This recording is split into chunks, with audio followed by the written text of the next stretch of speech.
Bonjour les CM1, nous sommes le jeudi 30 avril et nous allons commencer par le lexique. Donc je vous laisse écrire la date, écrire le lexique et faire les traits en rouge. En attendant, je vous explique ce qu'on va faire. Donc on va continuer de travailler sur les inférences. Donc je vous rappelle qu'une inférence, c'est une information qui se trouve dans le texte mais que l'on va deviner avec des indices et qui n'est pas écrite précisément dans le texte.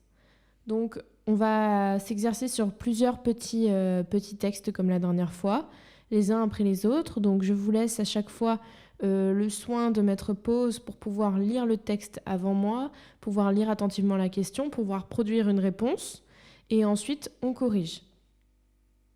Donc c'est parti, je vous laisse lire le petit texte qui est face à vous, répondre à la question en faisant bien une phrase complète, en citant le texte si c'est possible, et puis ensuite on corrige. Alors c'est parti pour la correction. Tout d'abord je vais lire le texte, comme ça peut-être que ça va vous débloquer si vous n'avez pas trouvé. Chevalier Golo, dit le roi Stanislas, il te faut partir tout de suite pour le royaume de Charlepogne. Tu apporteras ceci. Le roi remit un coffret de bois au chevalier, puis le poussa vers la sortie. Sois-y avant le dessert. Golo éperonna son cheval, qui hennit de douleur, puis galopa plus vite qu'un lièvre. À midi, le château était en vue. Le chevalier pénétra tout suant dans la grande salle. Des convives étaient installés à une table au bout de laquelle trônait Charlepogne. Devant lui se dressait un gâteau gigantesque. Golo s'approcha et lui remit le coffret. « De la part du roi Stanislas, annonça-t-il en s'épongeant le front. Charlepogne ouvrit le coffret, en sortit un bracelet d'or et sourit. « Merci, chevalier. Je vois que mon royal cousin n'a pas oublié la date. » Question, que se passe-t-il chez Charlepogne ? Alors, vous avez vu que déjà, il y a un petit jeu de mots entre Charlepogne, ça pourrait être un roi que vous avez vu, ça pourrait être le roi Charlemagne, d'accord ? Mais ils ont utilisé un autre mot, mais ça peut être rigolo d'avoir repéré ça. Alors, que se passe-t-il chez Charlepogne ? Normalement, vous avez trouvé assez facilement, on a plusieurs indices. Les indices les plus importants, c'est... alors, je le cherche... Hop, le gâteau, d'accord ? Il y a un gâteau devant lui. Autre indice, on lui offre quelque chose, un coffret, un bracelet. Et enfin, n'a pas oublié la date. Donc quel événement se fête avec un gâteau et dont la date est très importante ? Eh bien tout simplement son anniversaire. Vous avez aussi l'image qui pouvait vous aider. Donc chez Charlepogne, on va pas mettre chez Charlepogne d'ailleurs. C'est l'anniversaire de Charlepogne. Voilà, on n'est pas obligé de préciser plus. Donc si vous avez trouvé les indices, c'est très bien. On passe au texte suivant, même chose, je vous laisse le lire et puis ensuite on reprend pour la correction. Alors c'est parti, je vais le lire. Tonton voulait faire fondre du chocolat au bain-marie. Tu vois, Rémi, on chauffe une grande casserole d'eau, puis on dépose à l'intérieur une autre casserole, plus petite, remplie de carrés de chocolat. De cette manière, le chocolat fond sans attacher au fond de la casserole. C'est bien clair ? C'était clair, oui. Je me léchais déjà les babines à l'idée de tous ces moules qu'on allait remplir de bon chocolat. Oui, mais tonton et moi, on n'avait pas prévu qu'à ce moment-là, maman nous demanderait de l'aider à pousser sa voiture coincée dans la gadoue. Quand on est revenu dans la cuisine, elle a juste soupiré. Tant pis, je rachèterai des casseroles. Que s'est-il passé ? Alors, on nous parle de quoi ? On nous parle de cuisine, on nous parle d'un tonton et de Rémi qui vont faire fondre du chocolat au bain-marie pour le mettre dans des moules. Donc c'est une casserole dans une autre casserole. Et quand ils reviennent, la maman dit « Tant pis, je rachèterai des casseroles ». Donc la réponse, c'est que les casseroles ont brûlé. Et on peut aussi mettre autre chose. Alors, si vous avez mis les casseroles ont brûlé, c'est très bien.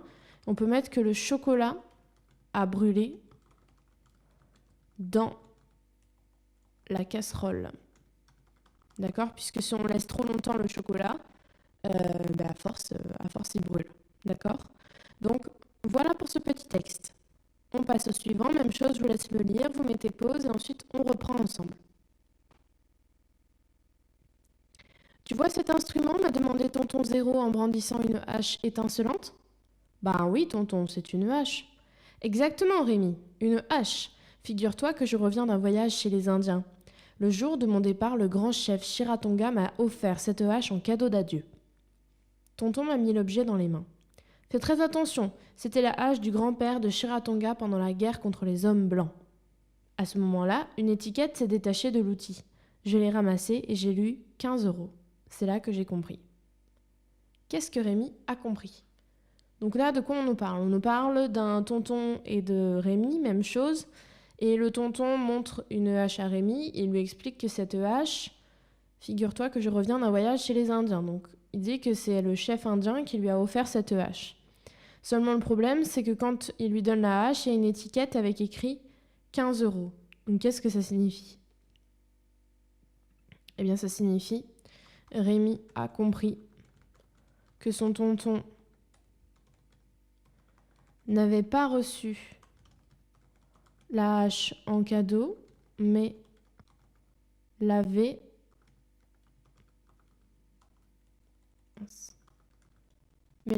acheté. D'accord? Il a acheté la hache. Ok? Alors, acheter, on met EE parce qu'il a acheté quoi? L apostrophe, la hache. D'accord?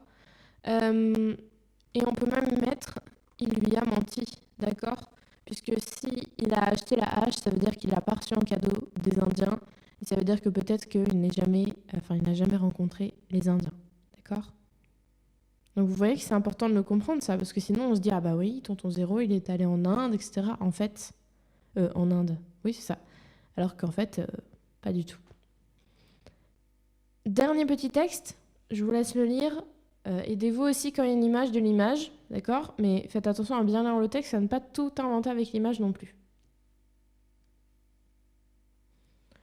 Alors, ça alors, s'écrie Maroussia. C'est bien la première fois que je vois ça. Tous les deux le même. Oui, mais c'est moi qui ai commencé à tirer, crie Ted le biceps. Peut-être, rétorque Tiloan, mais c'est dans mon seau qu'il a atterri. Je vais vous mettre d'accord, déclare tonton Zéro en décrochant les deux hameçons. La tête sera pour Tiloan et la queue pour Ted. Comme ça, pas de jaloux. Que s'est-il passé? Alors, vous avez vu qu'on a une petite image. Si on regarde que l'image et qu'on lit pas le texte, on se dit qu'on reconnaît des hameçons de pêche avec le petit flotteur, le fil et le crochet. Et on voit un seau dans lequel on pourrait mettre les poissons. Donc on pense que ça parle de pêche. Quand on lit, on a des indices dans le seau, d'accord? Donc ça peut être celui qui est indiqué là. Et les hameçons, d'accord? Les deux hameçons qui peuvent être dessinés ici. La tête sera pour Tiloan, la queue pour Ted. Donc de quoi on parle ici? D'un poisson, d'accord, vu qu'on est en train de pêcher. Que s'est-il passé? Ils ont tiré tous les deux en même temps. Et le problème, c'est que le poisson a été attrapé, a mordu aux deux hameçons, d'accord? Et les deux personnes ont tiré, d'accord? Et c'est pour ça que ils disent qu'ils vont partager, que la tête sera pour Tiloan et la queue pour Ted, d'accord? Donc que s'est-il passé? Les deux garçons ont attrapé le même poisson, tout simplement. Alors, voici un exercice sur les solides. Donc, on continue de travailler sur les solides, comme la dernière fois. Cette fois-ci, on va encore compter les faces, les côtés, etc. On va essayer de répondre à des petites énigmes. Donc, pour le premier exercice, on vous dit, parmi ces solides, quels sont ceux dont toutes les faces sont des polygones. Donc, je rappelle qu'un polygone, c'est une figure géométrique qui a des lignes brisées. Ça veut dire que, par exemple, ici, dans la boule, regardez, il n'y a pas de ligne, on ne voit pas de ligne brisée, d'accord? Par exemple, ici dans le cube, on voit très très bien des lignes qui se cassent et qui forment des sommets. Donc ça, ce sont des polygones.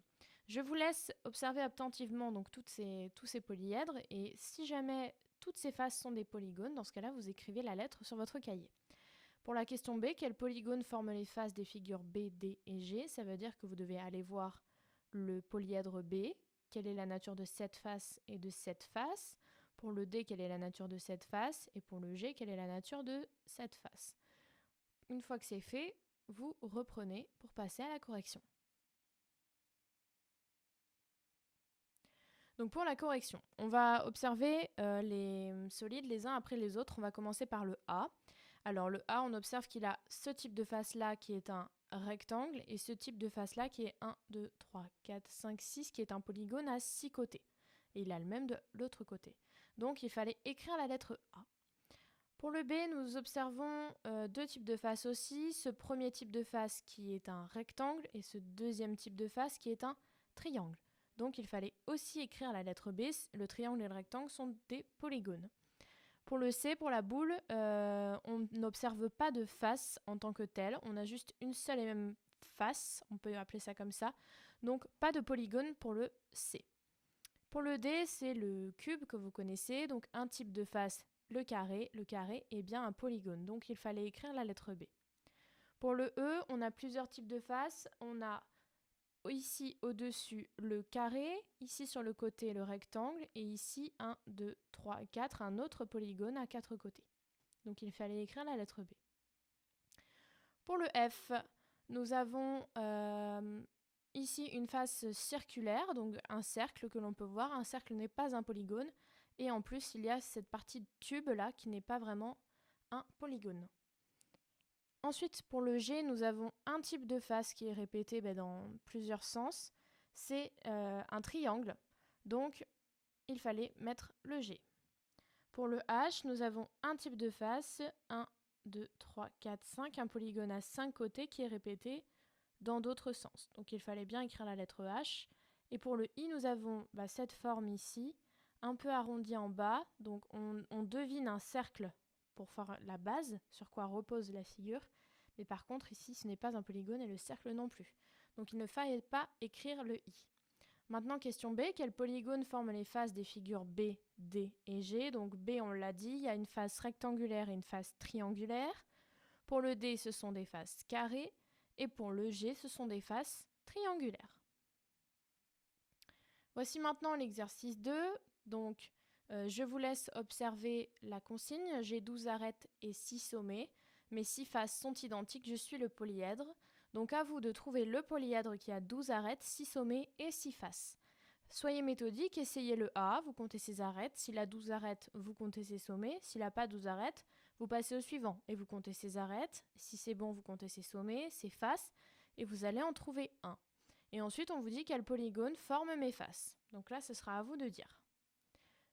Je vous laisse mettre pause et on passe à la correction. Donc c'est parti, on va commencer par le A, on va compter ses arêtes. Donc 1, 2, 3, 4, 5, 6, 7, 8, 9, 10, 11 et 12. Alors après, chacun a sa manière de compter, mais il a 12 arêtes. Donc on va continuer, on va compter ses sommets. 1, 2, 3, 4, 5, 6, 7, 8. Donc le nombre de sommets n'est pas bon, on s'arrête ici, ce n'est pas lui. On repart avec le B, on va compter ses arêtes. 1, 2, 3, 4, 5, 6, 7. Alors si je ne me suis pas trompée, il en a bien 7. Donc est-ce que c'est bon pour lui? Ce n'est pas lui. Le C, on compte ses arêtes. 1, 2, 3, 4, 5, 6, 7, 8, 9, 10, 11, 12, 13, 14, 15, 16, 17, 18. Trop d'arêtes, on s'arrête ici, ce n'est pas lui. On compte le cube, combien d'arêtes? 1, 2, 3, 4. La même chose derrière, ça fait 8, 9, 10, 11, 12. On continue avec lui puisqu'il a le bon nombre d'arêtes. Combien de sommets? 1, 2, 3, 4, 5, 6, 7 et 8. Ce n'est pas bon, donc on sait que ce sera la figure E. On va quand même compter son nombre d'arêtes. 1, 2, 3, 4, 5, 6, 7, 8, 9, 10, 11 et 12. Combien de sommets? 1, 2, 3, 4, 5 et 6. On n'oublie pas ce qui est caché derrière. Et combien de faces? 1, 2, 3, 4, 5 et 6 qui sont cachés derrière. Donc c'était bien le E. Et quel polygone forme mes faces? Eh bien ces faces, ce sont des triangles. Ensuite, vous allez passer au 3. Affichez l'exercice par-dessus. Vous allez passer au 3, donc la consigne est très simple, vous devez remplir le tableau. Pour chaque figure, vous devez dire son nombre de faces, la forme de ses faces, donc quel est son polygone, son nombre de sommets et son nombre d'arêtes. Alors là, par contre, pour la correction, ça va être un petit peu compliqué de compter. Vous avez vu, c'est super difficile parce qu'on ne l'a pas en 3D. Donc je vous mettrai les réponses et vous n'aurez plus qu'à corriger. Mettez pause, faites l'effort de compter, faites l'effort d'essayer de le faire parce qu'en vous entraînant, vous verrez de mieux en mieux en 3D. Donc faites-le vraiment, appliquez-vous et on se retrouve après pour la correction. Donc je vous affiche la correction. Voilà ce qu'il fallait trouver. Il se peut peut-être que je me sois trompée aussi, hein. Ça peut m'arriver autant qu'à vous. Donc je pense pas m'être trompée, mais en tout cas voilà. Vous prenez la correction, j'espère que vous avez tout fait juste et que vous n'aurez même pas à la prendre. Et on passe à la suite. Donc la suite, c'est tout simple. C'est associe chaque solide à son patron. Vous vous rappelez, la dernière fois, on a vu qu'un patron, c'est ce qui sert à construire. Vous aviez construit, vous, un cube. On a ici 3 figures, une pyramide, ça c'est la forme de votre trousse, hein, comme un tube, et ici une autre pyramide. Regardez bien la base de ces figures. La base, c'est sur quoi ça repose. Ici, ça repose sur quoi? Ici et ici. À partir de là, vous pourrez relier, me dire quelle lettre va avec quel chiffre. Donc je vous laisse faire ça et on passe à la correction. Donc la correction, je vous l'affiche, elle est très simple. On voit très bien que si on regarde les bases, ça prend 2 minutes. Ici, le A, on voit que c'est une pyramide avec des faces triangulaires et que sa base est un triangle. Donc je cherche déjà des triangles. Donc le 1, ça ne peut pas être bon. Ici, j'ai des triangles. Je regarde la base. Ici, la base n'est pas triangulaire, elle est carrée. Et je regarde ici, la base est bien triangulaire. Donc c'est bien A3. Pour le B, je pense que vous l'avez tout de suite trouvé, puisqu'on voit qu'il repose sur une face circulaire et qu'on a le cercle ici. Et enfin, le dernier par élimination, c'est le 2. Et si on regarde, il a bien des faces triangulaires avec une base carrée. Donc revoilà la base carrée, d'où le C2. On passe à l'anglais maintenant. Donc pour l'anglais, le premier exercice va être un exercice de lecture. Donc ce que je vais vous demander à la maison, c'est de le faire correctement, de vous appliquer. Et tout ce que je vais dire, vous allez le répéter. D'accord? Donc je dis un truc, vous le répétez. Je dis un autre truc, vous le répétez. So I wake up. Donc vous répétez. I wake up. I wash my face. I wash my face. And I brush my teeth. I brush my teeth. I eat an apple. I eat an apple. And I drink milk. And I drink milk. Donc si on traduit, I wake up, je me lève. I wash my face, je me lave le visage. And I brush my teeth, je me brosse les dents. I eat an apple, je mange une pomme. And I drink milk, je bois du lait. Donc j'espère que vous avez bien prononcé, c'est ça qui va vous aider aussi pour l'anglais. Maintenant, je vous mets un petit exercice où vous avez des étiquettes. Donc drink, wash, go to school, work, go to bed, play, get up and eat. Et vous allez remettre la bonne étiquette dans la bonne case. Donc vous avez juste à appeler cette case-là 1, 2, 3, 4, 5, 6, 7 et 8. D'accord? Vous êtes grand. Et à mettre à chaque fois le bon verbe avec I. Donc je. I, c'est je. Pour ceux qui n'ont pas de difficulté, commencez tout de suite. Pour les autres, je vous donne un petit indice. Donc mettez pause si vous ne voulez pas l'indice.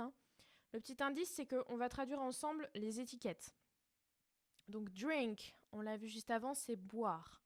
Wash, c'est laver. Go to school, aller à l'école. Work, travailler. Go to bed, aller au lit. Play, jouer. Get up, se lever. Et eat, manger. Attention à bien regarder la différence entre ce lit et ce lit. Ce n'est pas la même situation, d'accord? Donc je vous laisse quelques minutes pour mettre pause pour faire l'exercice et ensuite on passe à la correction. Donc voici la correction. Donc le premier, on voit school, donc I go to school, je vais à l'école. Le deuxième, facile, je bois, I drink. Le troisième, avec le book, donc le livre, I work, je travaille. Ici, on voit que le lit est tout défait. Donc c'est quelqu'un qui a passé la nuit à l'intérieur. Et donc c'est quelqu'un qui se lève, I get up. Ensuite, on voit le lavabo ici, donc I wash, je me lave. On peut dire I wash myself, I wash my face, I wash my body, mon corps, d'accord?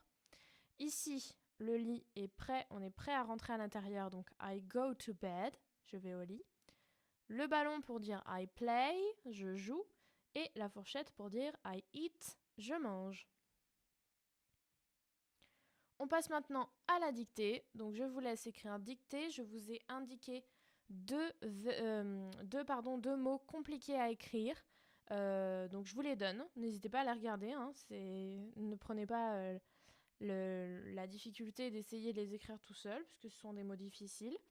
Donc je vous laisse écrire dictée. Je vous lis la dictée en entier et ensuite on y va. L'été s'est achevé. Les rayons du soleil ont maintenant du mal à percer les nuages de plus en plus épais. Les oiseaux migrateurs se sont rassemblés pour leur long voyage annuel. Dans les jardins, quelques arbres roussissent déjà. Les roses tombent dans une pluie de pétales. Seuls les hortensias et les dahlias tiendront jusqu'aux premières gelées. Donc c'est parti, on y va. L'été s'est achevé. L'été s'est achevé. L'été s'est achevé. Point. Les rayons. Les rayons du soleil. Les rayons du soleil ont maintenant. Les rayons du soleil ont maintenant du mal. Les rayons du soleil ont maintenant du mal à percer les nuages. Les rayons du soleil ont maintenant du mal à percer les nuages de plus en plus épais. De plus en plus épais. Les rayons du soleil ont maintenant du mal à percer les nuages de plus en plus épais. Point. Les oiseaux migrateurs. Les oiseaux migrateurs.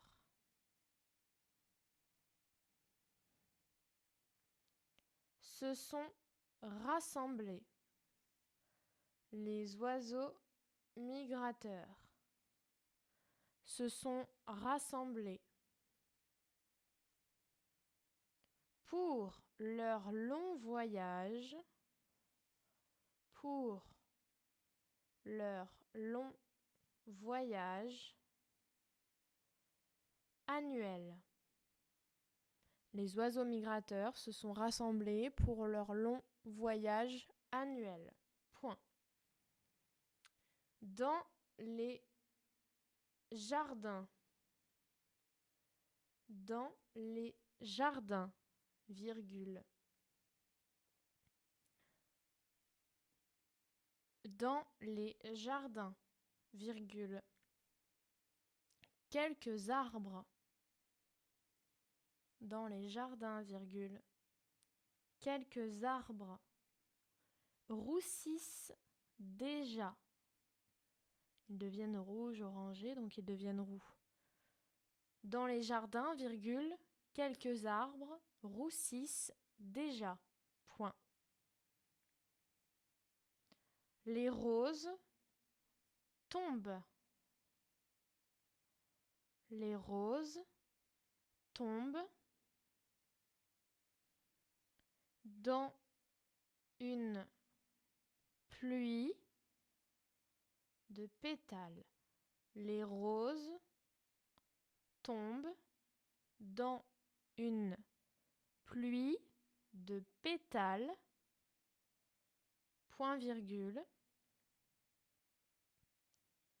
Seuls les hortensias, regardez-le au-dessus, seuls les hortensias et les dahlias,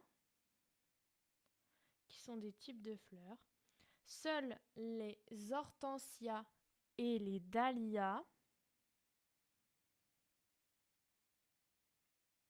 seuls les hortensias et les dahlias tiendront jusqu'aux premières gelées.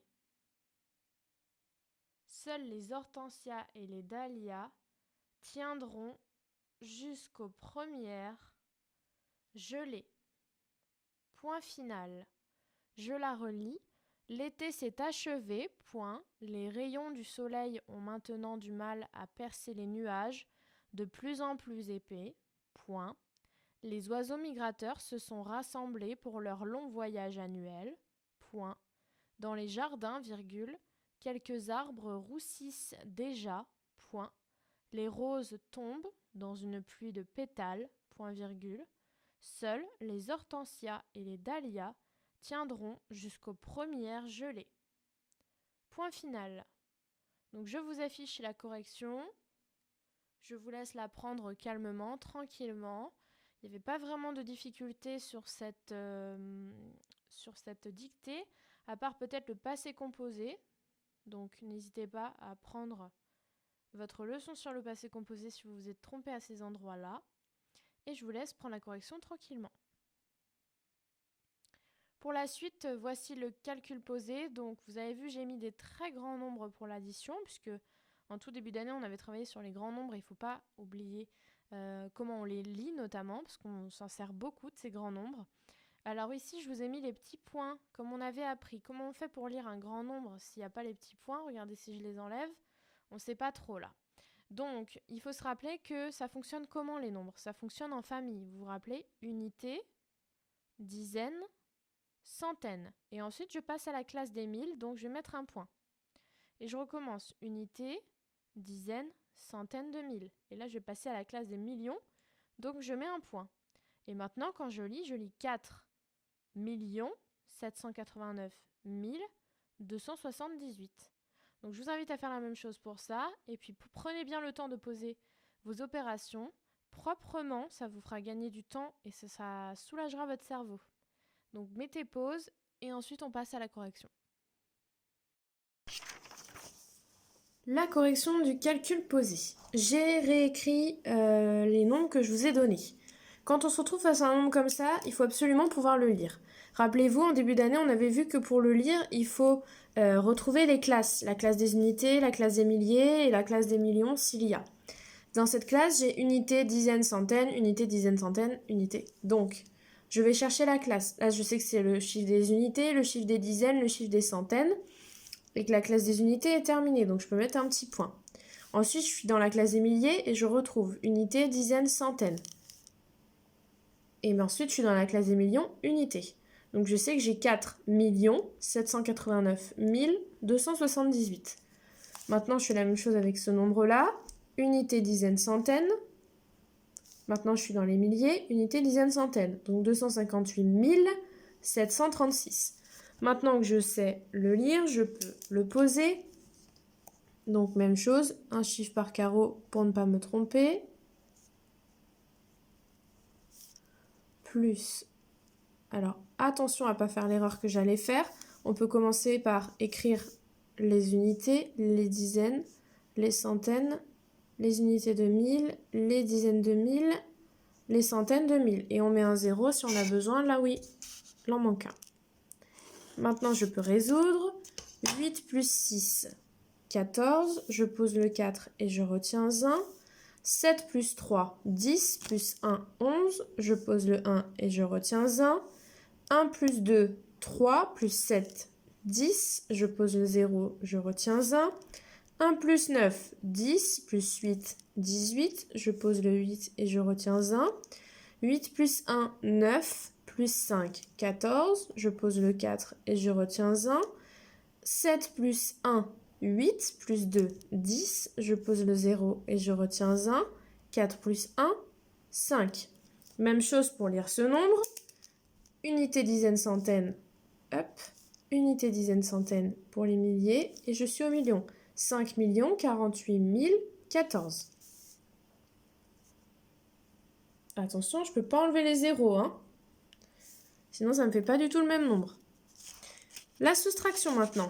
Donc là, logiquement, vous arrivez à lire ce nombre assez facilement. 38 920 et 3 829. On y va. On fait attention à ce que le chiffre le plus grand soit en haut. Donc 38 920 moins 3 829. Attention en posant l'opération. Je peux mettre un 0 ici si je suis plus à l'aise. Je fais montrer à la règle et je calcule. 0 moins 9, ce n'est pas possible. Donc je vais aller casser la dizaine et la remettre ici. Vous êtes bien d'accord que 10 unités, c'est bien une dizaine. Donc là, je refais juste l'échange dans l'autre sens. 10 moins 9, 1. 1 moins 2, ce n'est pas possible. Je vais casser. Ici, il va m'en rester 8 et je mets la dizaine ici. 11 moins 2, 8. 8 moins 8, 0. 8 moins 3, 5. Et 3 moins 0, 3. Cela me fait donc le nombre 35 081. Je passe à la multiplication. 2478 fois 46. Là, il va falloir absolument être méthodique et être bien soigneux pour ne pas s'en mêler les pinceaux et être bien concentré. Je prends ma couleur. Je vais commencer par le chiffre 6. Je vais oublier le chiffre 4. Et c'est parti. 6 fois 8. 48. Je pose le 8 et je retiens 4. 6 fois 7. 42. Plus 4. 46. Je pose le 6 et je retiens 4. 6 fois 4, 24, plus 4, 28. Je pose le 8 et je retiens 2. 6 fois 2, 12, plus 2, 14. Et je pose 14 vu que j'ai terminé ma ligne. Ensuite, je vais prendre le chiffre des dizaines qui est 4. Et comme je vais commencer dans les dizaines, je vais mettre un 0 dans les unités. Maintenant que je suis bien en face, je peux y aller. 4 fois 8, 32. Je pose le 2 et je retiens 3. 4 fois 7, 28. Plus 3, 31. Je pose le 1 et je retiens 3. 4 fois 4, 16. Plus 3, 19. Je pose le 9 et je retiens 1. Et 4 fois 2, 8. Plus 1, 9 et j'ai terminé. Maintenant, je vais devoir additionner ces deux lignes. 8 plus 0, 8, 6 plus 2, 8, 8 plus 1, 9, 4 plus 9, 13, je pose le 3, je retiens 1, 9 plus 1, 10, plus 1, 11. Comment je fais pour lire ce nombre? Unité, dizaine, centaine. Unité, dizaine, centaine. 113 988. 113 988. Et enfin, on va terminer par la division. Attention, je vous fais diviser par un nombre d'une table que vous ne connaissez pas. Donc, je vous invite à soit utiliser une calculatrice pour écrire la table, soit à l'écrire vous-même. Je rappelle que la table de 12, il suffit d'ajouter 12 à chaque fois. Donc la table de 12, on va écrire le début, on va voir si on a besoin de plus. 12 fois 1 égale 12. 12 fois 2 égale 24. 12 fois 3, j'ajoute 12 donc 36. 12 fois 4, 48.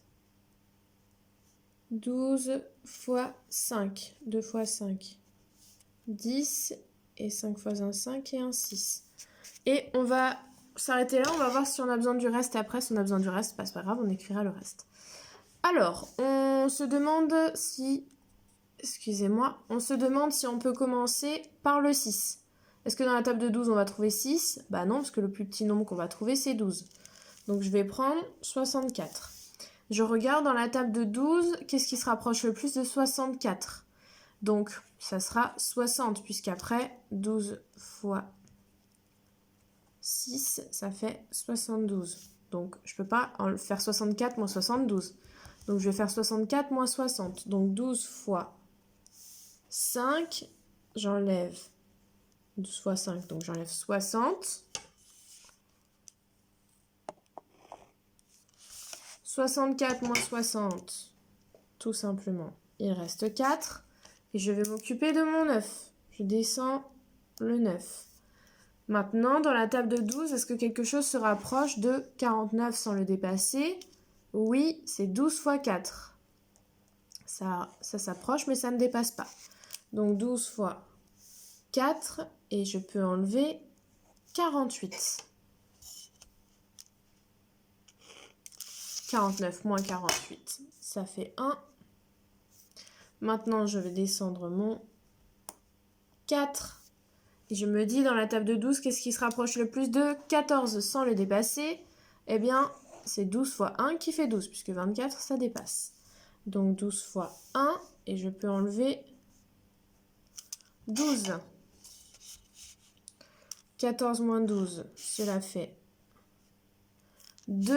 Est-ce que j'ai terminé ma division? Oui, puisque dans la table de 12, je ne trouverai pas 2. C'est plus petit que 12. Ensuite, il y a un petit problème. Donc c'est un peu les problèmes comme les biscottes, c'est des problèmes de la vie de tous les jours. Nous avons dans chaque compartiment, il y a 8 sachets de tisane. Ma sœur a fini par boire toutes les tisanes des sachets roses et les blancs. Combien me reste-t-il de sachets de tisane? Donc vous avez cette boîte, regardez bien la boîte, si on vous met l'image, c'est pas pour rien du tout. Vous avez dans chaque compartiment, donc à vous de compter le nombre de compartiments, dans chaque compartiment j'ai 8 sachets de tisane. Et on me dit que ma sœur a bu tous les sachets roses et tous les sachets blancs. Comment je sais combien il va me rester de tisane? À vous de calculer, mettez pause et ensuite on passe à la correction. Le problème des sachets de thé. Alors, il y a plusieurs façons de résoudre ce problème. Vous résolvez de la façon qui vous vient et qui est le plus facile pour vous. Je vais vous en proposer une. Moi, ce que j'ai fait, c'est que vous savez, on avait la photo des sachets. Ben moi, j'ai essayé de reproduire en schéma les sachets, la photo. Sur la photo, on voyait bien qu'il y avait 6 compartiments. Et on me disait que dans chaque compartiment, il y a 8 sachets de thé. Donc à chaque fois, j'ai fait 8 petites croix. Et ensuite, on me parle plus précisément des sachets qui sont roses et des sachets qui sont blancs. Du coup, moi, sur mon schéma, j'ai écrit où sont les sachets blancs et où sont les sachets roses. Et on me dit combien il me reste de sachets si ma sœur, elle boit tous les blancs.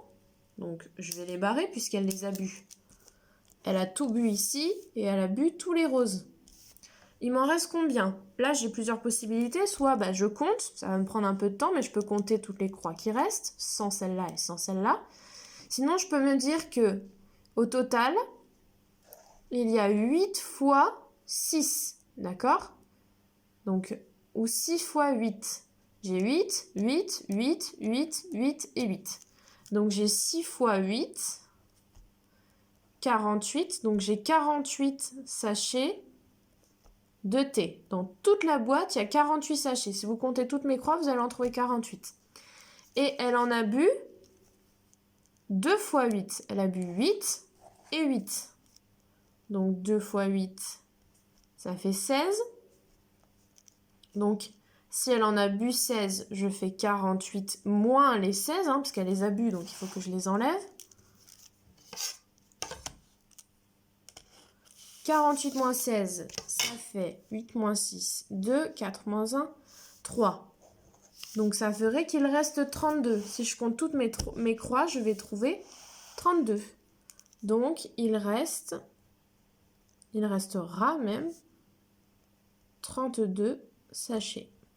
Il y avait plein encore d'autres possibilités pour trouver, mais en tout cas, il fallait trouver 32 sachets.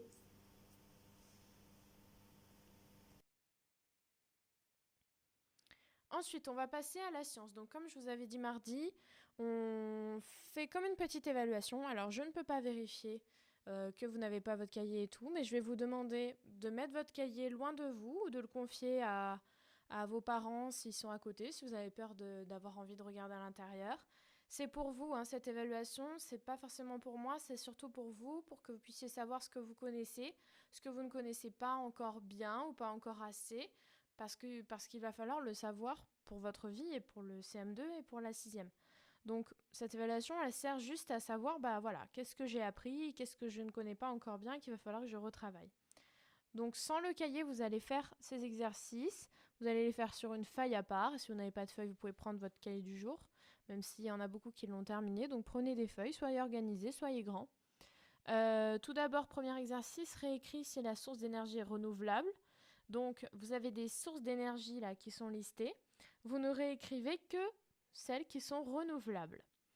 Ensuite, qu'est-ce qu'une énergie fossile? Cite les énergies fossiles. Donc, c'est quoi une énergie fossile? Quelle est la définition? Vous pouvez donner la vôtre si vous ne connaissez pas l'autre du cahier. Et cite des énergies fossiles, donc donnez des exemples d'énergie fossile. À quoi sert l'énergie? Même question, à vous d'y répondre. Ensuite, ce qu'on avait fait ensemble, donc vous refaites ça, vous recopiez ça, vous mettez un petit point en face, et puis vous reliez à la bonne énergie. Enfin, est-ce que certaines sources d'énergie sont polluantes? Si oui, lesquelles? Donc, à vous de répondre oui ou non. Et si c'est oui, dites-moi lesquelles sont polluantes. Qu'est-ce que l'énergie nucléaire? Que peux-tu dire de cette source d'énergie? Donc, c'est quoi l'énergie nucléaire? Essayez de m'expliquer. Et est-ce que vous avez quelque chose à dire là-dessus? Voilà. Et enfin, ici, vous avez des petites photos qui sont numérotées de 1 à 12. Et vous devez me dire à chaque fois quelle est la source d'énergie utile pour la faire fonctionner. Donc ça fonctionne avec quoi? Une ampoule. Ça fonctionne avec quoi? Une voiture, un radiateur, un panneau solaire, une machine à café, etc. Avec quoi ça fonctionne? Quand ce sera terminé, vous allez prendre votre cahier, prendre un stylo d'une autre couleur, rouge, vert, violet, comme vous voulez, mais pas la couleur que vous avez utilisée pour l'évaluation. Vous allez chercher les réponses pour vous corriger dans votre cahier. Et ensuite, vous vous attribuerez vos points. Donc, quand vous aurez trouvé la réponse, vu si vous vous êtes trompé ou pas, vous pouvez même le faire avec vos parents, hein, s'ils ont l'occasion de pouvoir vous aider. Et puis, vous vous dites, bon, bah moi, j'ai eu tout bon, alors je me mets 5 points, ou bah non, je savais pas trop faire, j'ai eu pas mal d'erreurs, je vais me mettre 2 points, ou... Voilà, c'est à vous de juger, d'accord? Moi, après, je verrai... je ferai mon compte à moi, mais comme ça, vous pourrez vous noter aussi. Même chose pour la 2, la 3, la 4, la 5, la 6. Et la 7, faites-vous corriger par un adulte, si vous le pouvez. Sinon, bah, juste vous m'envoyez la photo de toute façon. Et moi, je corrigerai pour vous celui-là parce qu'on n'a pas fait exactement celui-là dans le cahier. Voilà pour la science. On va passer maintenant à la géographie. Donc, on va essayer de travailler ensemble sur un nouveau thème, même si à distance, c'est pas facile, mais on va essayer. Donc, je vous laisse écrire dans votre cahier de géographie, prendre une nouvelle page, écrire quel est le relief de ta région. Ensuite, vous prendrez le temps de bien lire le document A, de bien observer le petit schéma qui est à droite, et ensuite vous essayerez de répondre à la question qui se trouve à droite. Alors, pour les questions, j'ai oublié de préciser, ce n'est pas la peine d'écrire la réponse, juste vous y réfléchissez, et ensuite je vous donnerai la réponse. Mais ce n'est pas la peine de l'écrire parce que vous avez déjà beaucoup écrit avec la science. Donc, par rapport à ce premier document, je vais le lire, comme ça je vais essayer de vous expliquer s'il y a des choses qui sont un petit peu floues, et ensuite on verra la réponse à la question. Les caractéristiques du relief. Le relief n'est pas le même selon la zone où on habite. Il en existe différentes catégories, caractérisées par l'altitude, donc c'est la hauteur, et la pente. Le terrain de montagne a des altitudes élevées, avec une forte pente. Il est souvent accidenté, c'est-à-dire qu'il y a des trous et des bosses un peu partout. A l'inverse, la surface des plateaux, comme celle des plaines, est plane. L'altitude des plaines est basse, d'accord? On est beaucoup plus bas ici que dans la montagne. Alors que celle des plateaux est moyenne ou élevée. Les cours d'eau qui parcourent les plateaux circulent dans des vallées profondes. Alors la question était, quel type de relief correspond à la région où tu habites? Donc nous, à Savigny, on va parler de la ville plutôt que de la région. À Savigny, on peut dire qu'on est plutôt sur une plaine, mais par contre, si on monte dans le Haut-Savigny, on est plus sur un plateau. Ça fait un petit peu comme une colline. Donc on aurait pu dire la plaine et le plateau. Donc je rappelle qu'on fait ça à l'oral, hein. C'est pas la peine de noter. Ensuite, le B, donc même chose, je vous laisse lire, observez bien les photos qui sont des véritables photos et essayez de voir ce que vous auriez répondu à la question décrit ces 3 types de littoraux, matière, forme, hauteur, tracé. Donc, je vous laisse le lire et ensuite vous remettez play. Vous avez tous normalement lu, essayez de répondre à la question, donc je vais lire le document. La France est bordée par un océan et 3 mers. L'océan Atlantique, la Manche, la mer du Nord, la mer Méditerranée.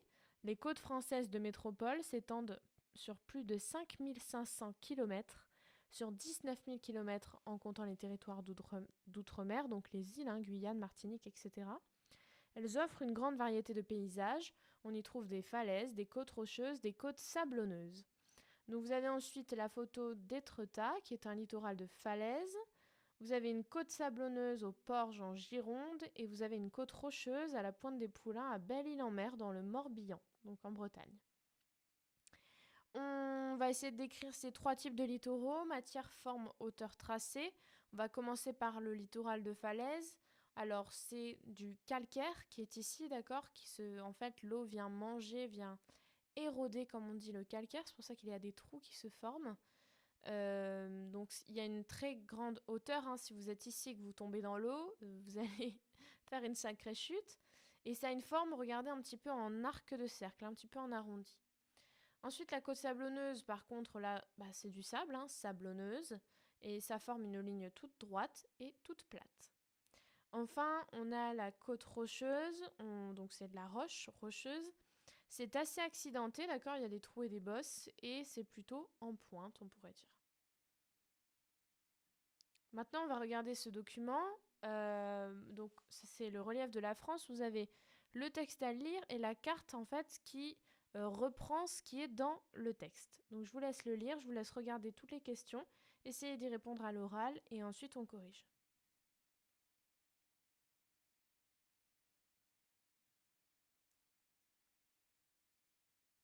Donc, c'est parti. Normalement, vous avez tout lu, tout bien répondu à l'oral. Je lis le texte. 5 grands fleuves parcourent le pays. Les plaines et les plateaux recouvrent les 2 tiers du territoire de la métropole. Les plus grandes plaines sont celles du bassin parisien et du bassin aquitain. Le relief de la France est caractérisé par le S français, une ligne imaginaire séparant le pays en 2 zones. En dessous se situent les montagnes les plus jeunes, Alpes, Jura, Pyrénées, Massif corse. Au-dessus se trouvent les massifs plus anciens, Vosges, Massif central, Massif armoricain. Cette ligne marque la limite de partage des eaux. D'un côté, les cours d'eau se jettent dans l'océan Atlantique ou dans la Manche. De l'autre, ils se dirigent vers la mer Méditerranée. Dans les territoires situés en Outre-mer, la Guyane s'apparente à une vaste plaine. Les autres territoires sont des îles formées de massifs volcaniques, où se trouvent des volcans toujours actifs, comme en Martinique, en Guadeloupe et à La Réunion. Donc si on observe la carte ensemble, on voit que tout ce qui est vert, ça correspond à des plaines. Tout ce qui est plutôt jaune, ce sont les collines et les plateaux. Et la montagne en orange-marron. Ensuite, on a le S français, donc qui est une ligne qui n'existe pas, qui nous permet d'expliquer certaines choses. Et ensuite, nous avons les côtes rocheuses et découpées. En rose, nous avons en bleu l'endroit où il y a des falaises, comme ici par exemple, et là-haut dans le nord. Et ensuite, les autres sont sablonneuses ou à dunes, comme ici dans le bassin aquitain. Nous allons voir les questions. Quelles sont les caractéristiques du relief de ton lieu d'habitation? Donc il est dit dans le texte que les plaines sont celles du bassin parisien et du bassin aquitain. Donc nous sommes clairement ici en vert dans une plaine. Ensuite, retrouve le nom des principaux fleuves français. Donc là, on les a en très clair, mais vous pouvez regarder sur Google, il y a des cartes plus simples avec seulement les fleuves. Donc on a la Seine, ici. On a le Rhin. Et on a le Rhône, d'accord? Donc le Rhin et le Rhône. Ensuite, nous avons la Garonne et la Loire, qui est très très grand. Voilà pour les fleuves, donc il faut les connaître, ces fleuves.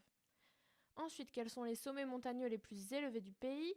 Dans quelle partie du territoire sont-ils les plus nombreux? Donc vous avez vu, il y a des petits triangles rouges avec des mètres. Donc en fait, ce sont les sommets montagneux les plus élevés. D'accord, par exemple, ici en Guyane, nous avons la montagne tabulaire. Dans les Alpes, on a le Mont Blanc. Ici, nous avons le Grand Ballon, etc. Donc, je vous l'ai dit, puisqu'on répond à l'oral, hein, le pic de Vignemal, la montagne tabulaire, le puy de Sancy, Crête de la Neige, le Mont Blanc, le Grand Ballon, le Monte Cinto, la Soufrière, la montagne Pelée, le mont Bénara, le Piton des Neiges. Et où est-ce qu'ils sont le plus nombreux? Regardez, si on donne par rapport aux points cardinaux, on a le nord ici, on n'en a pas vraiment. Par contre, si on trace une ligne à peu près au milieu de la France, on voit que dans le sud, et particulièrement dans le sud-est, on en a beaucoup plus. Enfin, dernière chose, la question du géographe, donc je vous laisse le lire. Bien observer la photo et ensuite je vous le lis.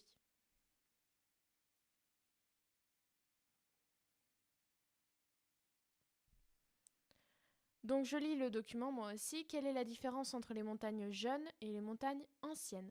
Les montagnes jeunes ont des sommets pointus et élevés, plus de 1800 mètres, ainsi que des pentes raides. Les montagnes anciennes ont des sommets moins élevés, 600 à 1800 mètres, arrondis par l'érosion, l'usure provoquée par la pluie, le vent, le gel. Leurs pentes sont moins raides. Donc vous avez vu la différence entre cette montagne-là, qu'on peut dire qu'elle pique, hein, qui est très très haute, enneigée, c'est pour ça qu'elle est enneigée, hein, c'est parce qu'elle est très très haute.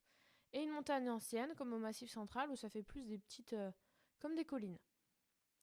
Vous allez maintenant écrire le bilan en rouge, donc comme on avait déjà fait.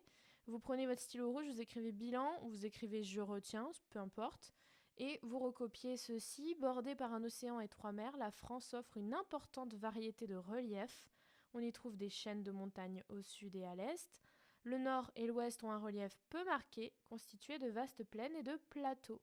Et vous copierez également le lexique, donc accidenté, altitude, littoral, métropole et vallée. Ensuite, eh bien, nous nous retrouvons lundi, puisque demain est un jour férié, c'est la fête du travail. Donc, n'oubliez pas de m'envoyer votre travail quand c'est terminé. Et je vous dis à lundi.